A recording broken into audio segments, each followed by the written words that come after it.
So let's talk about the newest Call of Duty killer, aka XDefiant, alright? And I apologize, I'm not going to have gameplay of this in the background because honestly, I can't stand watching it. It is beyond boring to watch in my opinion, and you know, that's probably an indication of where this review's about to be headed. So yeah, if you wanted gameplay of it, listen, I'm sorry, but I don't want to put everyone to sleep here. Although that might help the watch time on the video, I'm not going to be doing that. Now, to be fair to XDefiant, this is only a beta at the moment, and I'm not gonna lie, you know, there are some things I enjoy about this game, and there's some things I don't. Starting off with the good here, you know, the one thing I really appreciated about this game was just the simplicity of it. Like, you know, sometimes in Call of Duty, Battlefield, you kind of have to go out there and watch some YouTube videos, maybe some tutorials. You know, for example, in Battlefield, like, what does the recon person do, and what does the support guy do, right?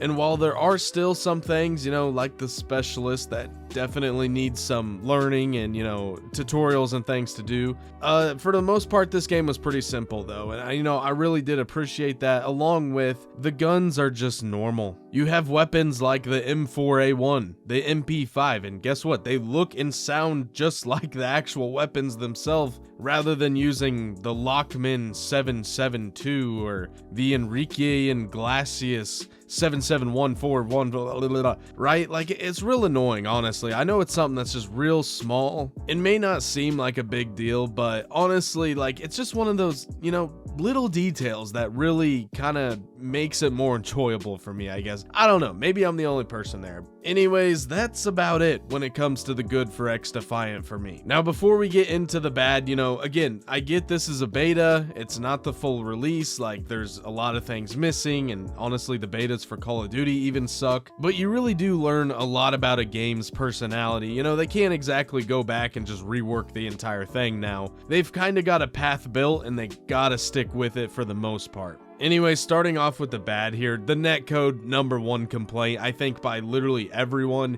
The amount of times you will die to someone who is not even looking at you, or people just literally teleport over the map. You know, a lot of these movement people are enjoying it, and that's great, right? Like, you know, enjoy it while it's fun, but for me, and I think for a lot of people, the netcode of people skipping around on the map and stuff while you're in the middle of a gunfight, yeah, that's about the #1 way to piss me off here. When it comes to first-person shooter games, I don't think there's anything on this planet that will piss me off faster than dying to something that is unfair and out of your control. I'm even going to go out on a limb here and say, you know, this is probably not going to be a popular statement, but I would rather die to a hacker, a cheater, someone who has an advantage over me, than just some BS like lag spike, netcode, network. You know, all those little network issues really get under my skin for some reason. And don't get me wrong, you know, I hate losing or dying to a hacker or cheater, you know, someone that has a pretty good advantage over me. At least then, you know, you can kind of chalk that death up to like, well, yeah, I was never going to win that gunfight anyways. They're cheating, obviously. Let's just move on.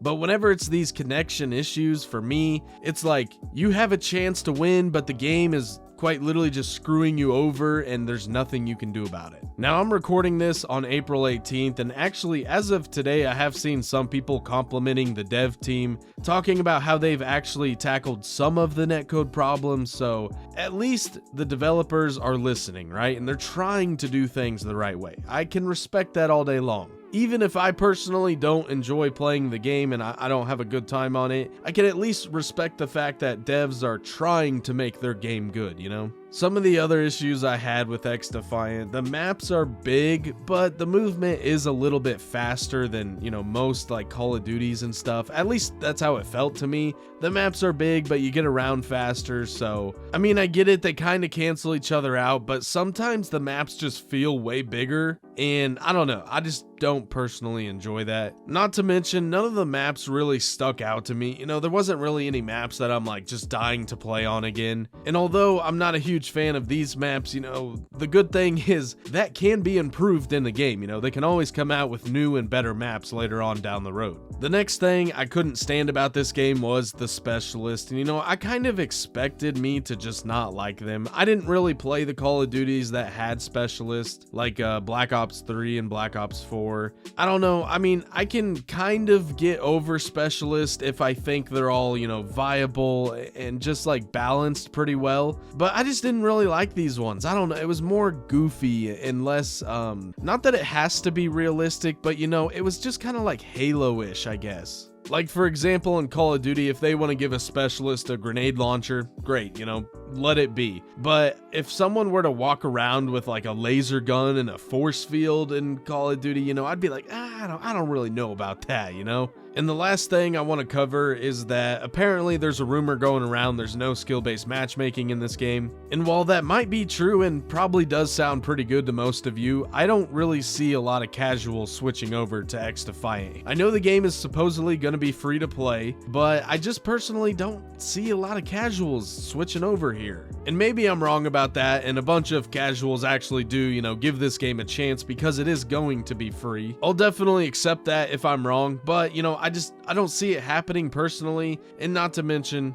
if there's not a large player base that just absolutely sucks at the game, then there's essentially skill-based matchmaking in the game, you know? It's just a bunch of sweats on sweats, and I think most people are trying to get away from that competitiveness Call of Duty brings out. So I don't really know if XDefiant is going to offer just that casual, you know, Black Ops 2 type lobbies again. Maybe I'm wrong about that, but I personally don't see it. Especially because there's not really anything to grind for in the game, at least right now. And I know it's a beta, there's not a lot in the game at the moment, but even if XDefiant brought back a prestige system, a camo grind, maybe some other sort of, you know, new innovative grind, like, I don't know if it's enough to keep me on the game. I tell you what, I'll go ahead and say this, all right? If they come out with a seasonal prestige system and a camo grind just like Call of Duty right now, I swear to God, I'll uninstall this game so freaking fast. I mean, they have no idea how quick it's gonna be. Anyways, back to the ultimate question of today's video. Is XDefiant going to be the Call of Duty killer?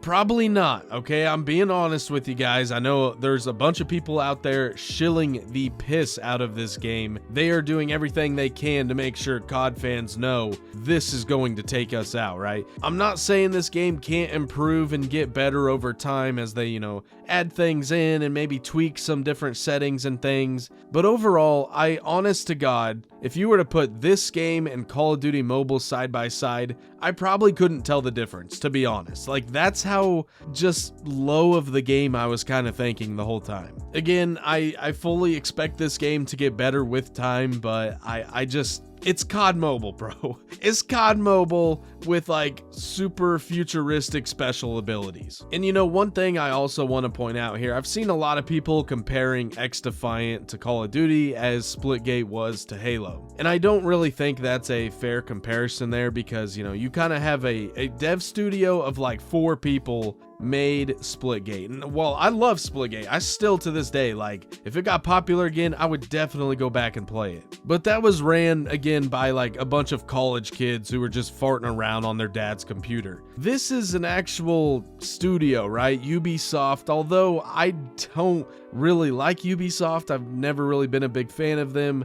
They are an actual, you know, studio with real funding behind them. So I do think this game will improve and it probably will stick around for a little bit. But again, if they don't have anything to grind for and they don't make improvements to this game, it's probably going to die pretty quickly. Anyways, guys, that's it for today's video. Thank you all so much for watching. I really do appreciate it. Let me know what you think down in the comment section below. Did you enjoy XDefiant? Do you think it's going to be sticking around for quite some time? Anyways, if you're new here, please be sure to subscribe to the channel. Leave a like on the video if you enjoyed it. I will catch you all next time. Have a great rest of your day. Later.